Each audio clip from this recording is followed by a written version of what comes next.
What's up guys? So a couple days ago I had my second psychotherapist appointment at the Gender Identity Clinic in Exeter, and I thought I'd just update you guys. Just like last time, I'm only going to go into really the questions she asked or the topics that came up. I'm not going to go into specifically what I said in response. Okay, so I'm just going to jump straight into it. The first thing she asked me was how I felt after my first appointment with her. And honestly, last time, I don't think we actually spoke about dysphoria once. We spoke a lot about family and other stuff and everything leading up to my transiness, but not the dysphoria itself, and that made me feel uncomfortable, so that's the first thing we spoke about. We then went on to a little bit of a tangent and started speaking about how me and my partner were being treated at the same clinic.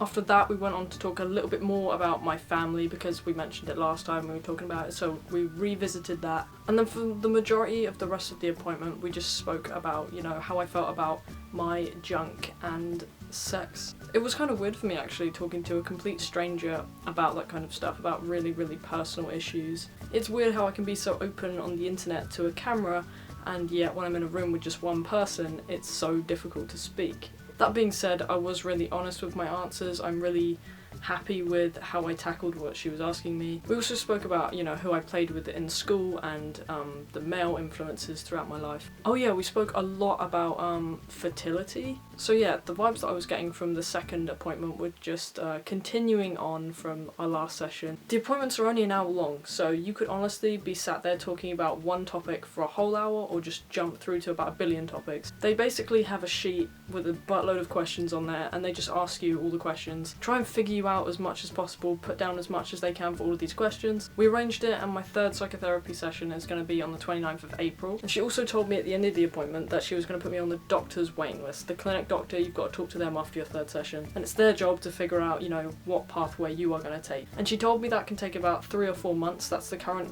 waiting time for now. So that's pretty awesome. It should work out quite well if the waiting list is only up to 4 months, because it's about, you know, 2 months until my next appointment, so then it'll be 2 months roughly until my doctor's appointment. So yeah, I'm kind of happy with how my appointments have been spaced out. I mean, it would be great if they were closer together, but I think them being quite far apart gives me a chance to, you know, get enough money to go and get a bloody train all the way to Exeter and prepare myself mentally for what's going to happen.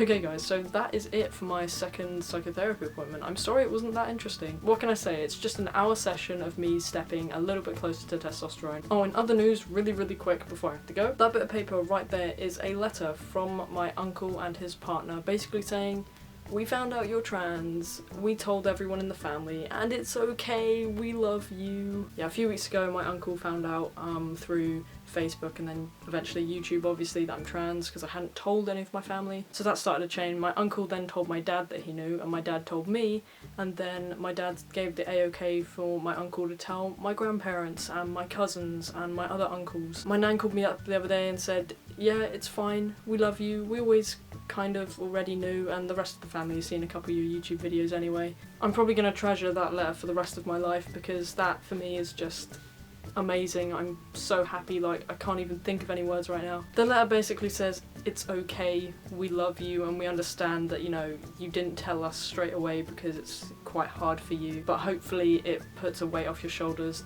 that we know now." So yeah, that's great. It's addressed in the right name, and yes, progress. Oh, transition is just going so well, and I'm worried that it's just gonna come grinding to a halt, or I'm gonna get to this doctor's appointment and he's gonna be like, "You're not trans." Nah, I'm joking. It should go well. Anyway guys, thank you very much for watching. The next Quest to Alex's Beard video will actually probably be quite interesting, because in my third appointment, I'm basically gonna get shown this document that the lady was writing, and she's gonna say, "Right, I have found out this, this and this, blah," and that'll be it. That's gonna be my assessment thing done, hopefully, fingers crossed.